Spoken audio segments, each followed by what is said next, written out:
Cette émission vous est présentée par Rousseau Métal sur Radio X.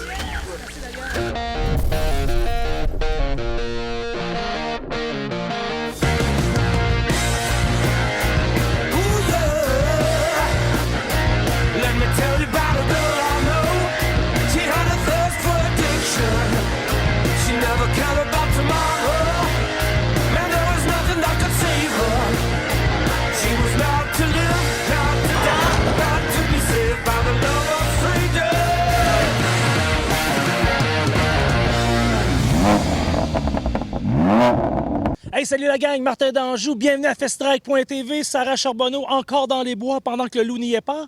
Oui, Martin, encore en vacances, mais pas pour bien longtemps. Le Grand Prix de Trois-Rivières est maintenant derrière nous. On est en train de préparer une série de reportages qu'on va vous présenter. D'ailleurs, aujourd'hui, c'est le montage des installations qu'on vous présente en compagnie de Dom Fugère. Et oui, Sarah, et on continue cette semaine notre tournée canadienne avec NASCAR Canada du côté de Saskatoon. Aussi, un peu de Cars and Coffee, Martin. Sérieusement, je pense qu'il y a eu 500 chars du côté de Volkswagen Saint-Nicolas. On a ça pour vous. Et là-dessus, bon show la gang, faites du bruit, yeah!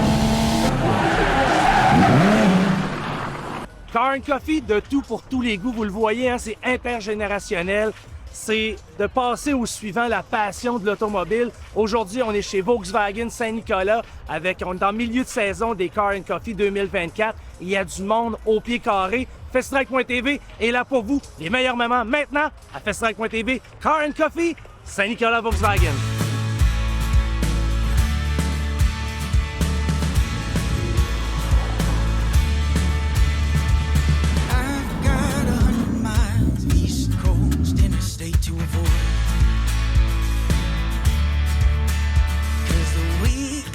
Traffic makes a parking lot a Highway 95. I got the cheapest hotel room that I could find.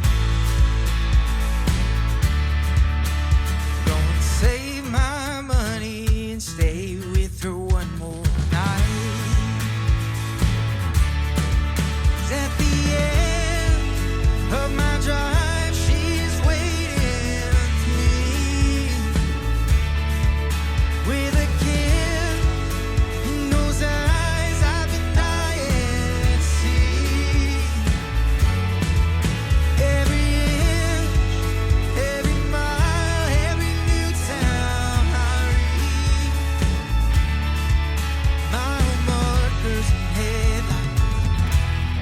closer to free.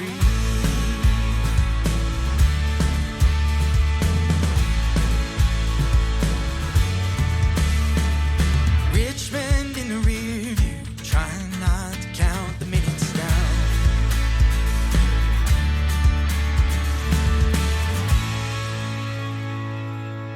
Des voitures au pied carré, des voitures d'exception, mes coups de cœur en 30 secondes. Regardez ça dans le showroom Saint-Nicolas Volkswagen Car and Coffee.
La série NASCAR Canada se déplace du côté de Saskatoon, en Saskatchewan, pour la course numéro 7. Le top 5 au départ est constitué de Marc-Antoine Camiran, Kevin Lacroix, Andrew Ranger, Jason Hathaway et Donald Tige.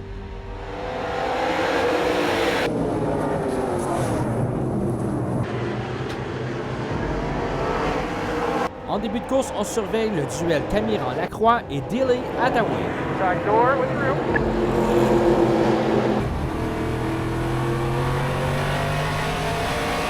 Les trois pilotes ontariens se bataillent la troisième place.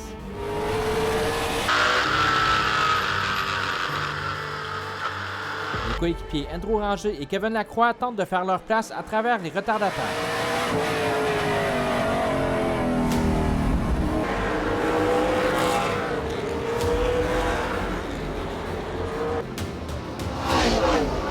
À l'arrière, manque de communication entre la pilote Chantel Kalika et Glenn Stars. La pilote native de Prince-Albert en Saskatchewan doit entrer au puits. Pendant ce temps en avant, grosse bataille entre les deux voitures GM Payet.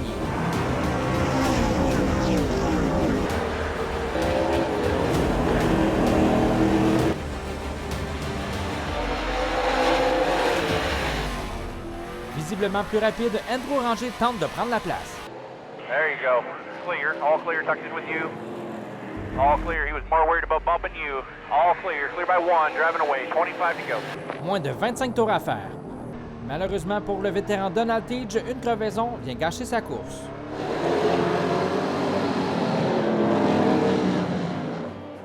À l'avant, c'est un spectacle magnifique que nous offre le duo JM Payet, Andrew Ranger et Marc-Antoine Camiran. De son côté, Louis-Philippe Dumoulin combat avec son rival Jason Hathaway. By four in the mirror. It's all in the windshield. Go get him. Inside. You're in the middle. You're middle. Middle. Inside. Inside. Middle. Middle. Still inside. Still inside. Still there. Still there. Side by side with an exit. Le numéro 74, Kevin Lacroix, s'était gardé des pneus et de l'énergie pour les derniers tours. 2.5. Point flag. Nothing up. Le champion de la série 2022 signe sa deuxième victoire consécutive. No pressure behind. Clear by 2.5. You got this. Good job, Mark. Yes, sir, people.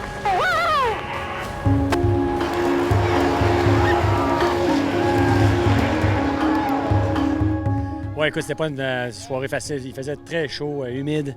Donc, dans la voiture, évidemment, c'était pas facile pour les pilotes. Donc, mais bon, la voiture WeatherTech 47 Omnifab Belmont était quand même bien rapide. On est parti 11e, petit problème en qualification.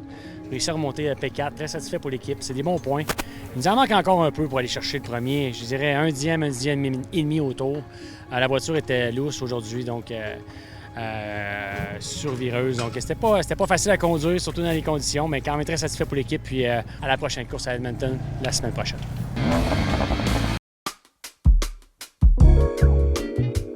Dans le cadre du Salon Autosport 2024, encore une fois cette semaine avec Martin Fréchette. Allô. Martin, rembourrage Lumi-Design, c'est bien sûr ton petit bébé. Oui. Et ton bébé est primé 2 fois, même 3 fois plutôt qu'une dans le cadre du salon cette année. Extrêmement flatté pour moi. J'imagine, hein, ça c'est une belle tape dans le dos après ce beau 10 ans de carrière-là.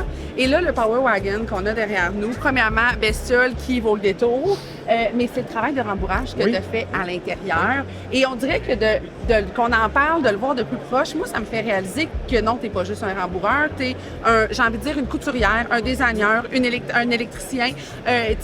C'est fou la polyvalence que tu dois avoir. Il faut porter quelques chapeaux, comme on oui. dit, parce qu'on a de la mécanique à démancher dans les bains, on a un petit peu d'électricité à faire. Il faut comprendre un petit peu comment est-ce que ça fonctionne. Oui. On a du patronage à faire pour les portes, genre style avec un morceau de carton, pour aller vraiment faire des coupes précises pour reproduire 2 panneaux identiques, les moulures identiques, les coutures identiques aussi. Et là, dans ce temps-là, comment ça se passe? Exemple, si on prend la porte, j'imagine que tu vas t'asseoir avec le client, voir c'est quoi le design qui est désiré, la couleur. Tu vas défaire aussi pour comprendre comment la bête est faite à l'intérieur, puis après ça, tu vas te mettre à l'œuvre. Oui, puis ça peut même arriver que je prends tout ce qui est d'origine, on jette ça à la poubelle, je repars en neuf. Okay. Je patronne tout en neuf. Je redesign au complet de A à Z. Et un véhicule comme celui-là, on parle de combien d'heures de travail à peu près? Je te dirais, celui-là, c'est peut-être une trentaine d'heures, 30-40 heures à peu près, la fabrication des portes, la console, le recouvrement de la console, etc. Oui. De quoi tu es le plus fier dans ce véhicule-là? Bien, je te dirais tout parce que l'équipe avec laquelle je travaille, c'est des gens extraordinaires. Fait que ces gens-là m'approchent pour travailler sur le véhicule. Te fasse confiance. C'est ma paye. C'est ma paye à l'autre bout, comme on dit. Là. Puis écoute, un petit bonus sur le talon de paye parce que tu es dans le top 8 avec ton travail. Merci Martin. Merci.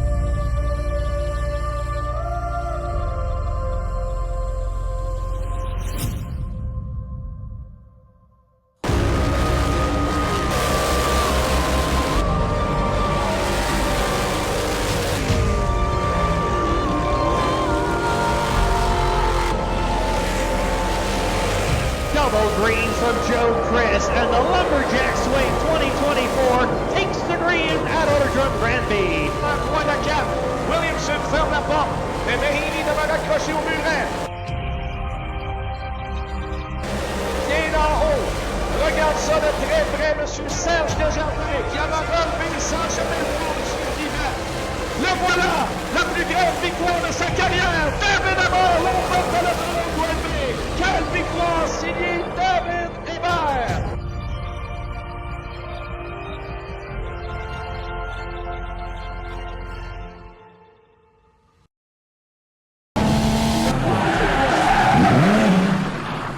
Encore une fois, cette semaine à Festidrag.tv, on vous fait découvrir le top 8 des tourneaux service de pneus. Un autre beau modèle qui est vraiment un show car, François. Je pense que c'est vraiment la définition même. Ouais. Je sais que ce Camaro 68 a déjà remporté le Jack Award dans le cadre du Salon Autosport, qui était le coup de cœur du public. Ouais. Mais là, on vient d'augmenter le niveau. On est dans le top 8 pour l'édition 2024. Exact. Un véhicule qu'on ramène au salon après quelques années. Puis, il touche encore tout le monde. Encore un coup de cœur. Comment marcher dans un salon d'autosport comme ça, puis pas s'arrêter devant un Camaro RS SS 1968 rouge? Impossible. C'est un véhicule qui est comme « Oh, wow! » Faut s'attarder à un véhicule comme ça. Définitivement. Moi, j'ai toujours le plaisir, un peu comme toi, de faire le tour du salon quand il n'y a personne. Je pense que ça a été le premier véhicule que j'ai photographié avec le pick-up vert, là, que tu sais que j'ai adoré. Autant au niveau de l'exposition, la couleur, tu le dis, ça flash. Une chose qui m'a surpris, par contre, c'est le SS ARS. On dirait que mes connaissances en véhicule automobile se sont un petit peu confondues à ce moment-là. En réalité, ce sont des options. Donc, le SS, c'est une option de performance. Si on veut, RS, c'est une option d'esthétique. C'est l'espèce d'option où les lumières sont cachées à l'avant du véhicule. On a mixé les deux. C'est ce qui fait... Bien, en fait, c'est venu au monde possiblement comme ça. C'est une option qu'on pouvait acheter à l'époque, en 1968. Là. Et là, parle-moi de l'intérieur du véhicule. Parce que je sais que quand on regarde le capot fermé, on regarde vraiment le Camaro fidèle à l'époque, mais à l'intérieur, on a fait des petits ajustements qui font en sorte que la performance, le design est vraiment numéro un. Là. Ouais. Là, on parle d'un véhicule, on restaure un Camaro 68 et on se demande on va arrêter où. Donc là, on met vraiment une grosse mécanique puissante. Mais comme on dit, si on fermait le capot, on retrouverait le véhicule à son état presque original, avec son intérieur original pied de poule, Oui. ce que moi, je trouve super. Souvent, dans des véhicules un petit peu plus performants, ça, là, on va modifier les bancs, on met des bancs plus style course ou des choses comme ça. Là, on est resté fidèle Ouais. à l'année 68 ou, en tout cas, à mon avis, à un des intérieurs les plus réussis de ces années-là. Là. Et là, vous, en tant que juge, vous regardez tous les détails. Quels ont été les symptômes de cette qualité-là? Dis-moi. Ben, écoute, comme je résume, c'est que là, je te parle d'un véhicule gros moteur, bel intérieur, tout ça. Mais là, on parle d'un top 8. Donc là, il se doit d'être élevé là, au niveau qualité. Ben là, les propriétaires du véhicule nous le démontrent. Le véhicule, il est dans les airs. Il y a des miroirs en dessous qui nous permettent de voir là, absolument tous les détails qui ont été faits. Puis là, c'est là qu'on peut voir la différence entre un Camaro restauré normalement par plein de monde qui ont fait beaucoup d'efforts, et un Camaro comme ça, qui là, la peinture est parfaite, la carrosserie est parfaitement droite, le dessous, c'est parfait, c'est détaillé. Là, on se rend compte, OK, définition cette fois-ci, show car, c'est vraiment le cas. Oui. J'imagine que cette voiture-là ne va pas rouler très, très fréquemment dans la rue, là. Je pense qu'elle roule pas beaucoup, mais je serais pas surpris qu'éventuellement, elle aussi, on la voit dans la rue. C'est des passionnés qui ont ce véhicule-là. Donc, un jour, ils vont dire, OK, terminez les shows, on s'en va la salir un petit peu. J'ai hâte de voir la fin de ce top 8-là. C'est très intéressant, François. Ça fait plaisir, merci. Merci.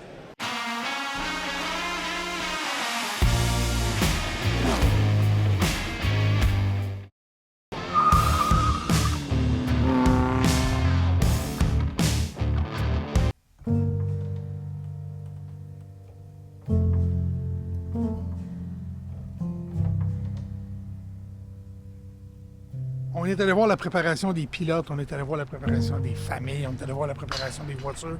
Là, on vous amène voir la préparation du site. On a un paquet de monde, des dizaines de milliers de personnes qui viennent nous voir à Trois-Rivières pendant le Grand Prix. Il faut les mettre à quelque part, il faut les asseoir. C'est pour ça qu'on monte des structures temporaires. Et le grand défi, c'est qu'on est en pleine ville et que c'est justement temporaire. Donc, on doit tout construire et la piste, et les gradins, et les loges, toutes ces structures temporaires-là. Puis c'est un peu comme un gros casse-tête qu'on bâtit à chaque année. On va vous amener faire le tour pour voir justement comment se bâtissent les loges, comment se bâtissent les gradins, mais aussi c'est quoi la magie qui nous permet d'assembler une piste de grade 3 de la FIA, une piste de calibre international qui donne un spectacle, vous l'avez deviné, de calibre international.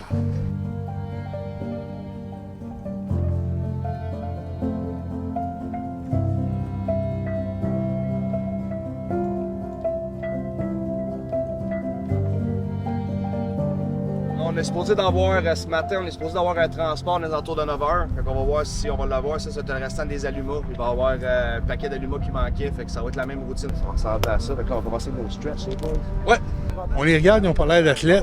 Mais justement, ils veulent pas avoir mal le lendemain. Puis ils veulent être capables de continuer à travailler parce que c'est vraiment très intensif, le travail. On sont ici à chaque jour pour monter nos plateformes, monter nos gradins, monter nos estrades. Il y a une équipe là-dedans, des gars qui viennent de Gaspésie, des gars qui viennent d'un peu plus proche dans la région.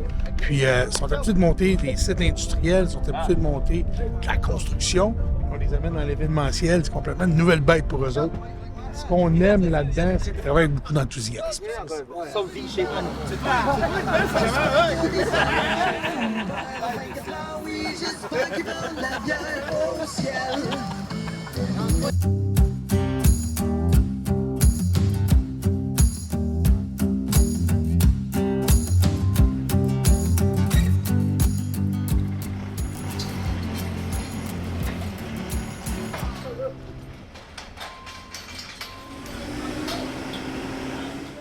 Tout aussi temporaires que nos structures sont, elles sont régies par le Code du bâtiment du Québec et du Canada. Pour le circuit, on est régi par les normes de la FIA, des normes internationales très, très strictes qui changent à chaque année en plus, donc on doit s'adapter, on doit vraiment modifier des choses. Ça nous force à rester agile, mais aussi ça nous donne la chance de faire des améliorations à chaque année. Si on avait un circuit permanent, on laisserait les choses comme ça, on met une couche de peinture, on ouvre la clôture. Le fait d'être temporaire, ça nous permet de nous améliorer, puis ça, c'est toujours un grand défi pour nous autres.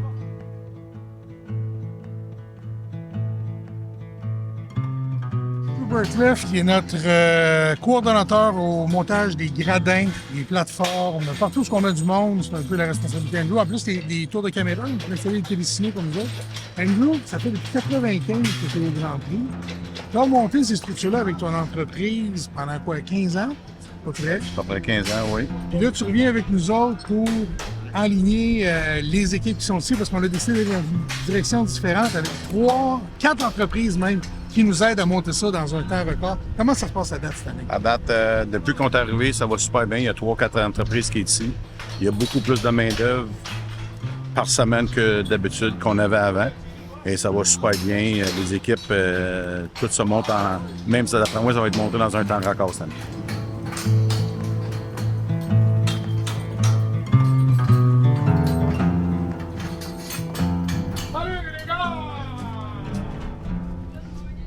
Directrice des opérations depuis 2015 au Grand Prix. Normalement, je m'occupe des bénévoles, des comités, des opérations du montage, des estrades, des tapis, des fournisseurs. Mais là, exceptionnellement, cette année, je suis sur le montage de la piste et du site. Ça fait depuis 2016 que je suis là, j'adore ça. Je transporte le stock autant pour les monteurs que pour que ce soit les frigidaires, les tables, tout en fait pour le Grand Prix. 40 ans, 40 et plus même. Gustavo Ruiz, Venezuela. Muy adecuado, está bien, me siento cómodo trabajando aquí. Muchas gracias. Bonjour, moi je m'appelle Unel, je viens du Cameroun. Je suis étudiant et dans mon pays, j'ai tout fait. J'ai fait la maçonnerie, la menuiserie. Un homme a tout fait au fait. Ce que j'aime au Grand Prix, c'est qu'il y a vraiment beaucoup de personnes, toutes les bénévoles, on est comme une grande famille. On touche autant les demandes de matériel, autant les ressources de bénévoles. Il n'y a pas une journée pareille, fait que c'est vraiment diversifié, puis c'est vraiment plaisant. C'est une belle expérience à vivre. Encore une fois, une très bonne émission, Martin. Je suis contente qu'on ait commencé la série de reportages sur le top 8 Les Tourneaux service de pneus dans le cadre du Salon Autosport. D'ailleurs, la semaine prochaine, on remet ça. Et du Grand Prix de Trois-Rivières, en voulez-vous en là? Et là-dessus, faites du bruit! Bonne semaine! Yeah! OK, parfait. Reportage du... Je peux y aller? Encore une fois cette semaine dans le cadre de festival. Le festival des Montgolfières. Je vais me sonner. Je vais en refaire un, OK? On va avoir dans les prochaines semaines. Cette émission vous a été présentée par Rousseau Métal et Choix Radio X. Bye, bye.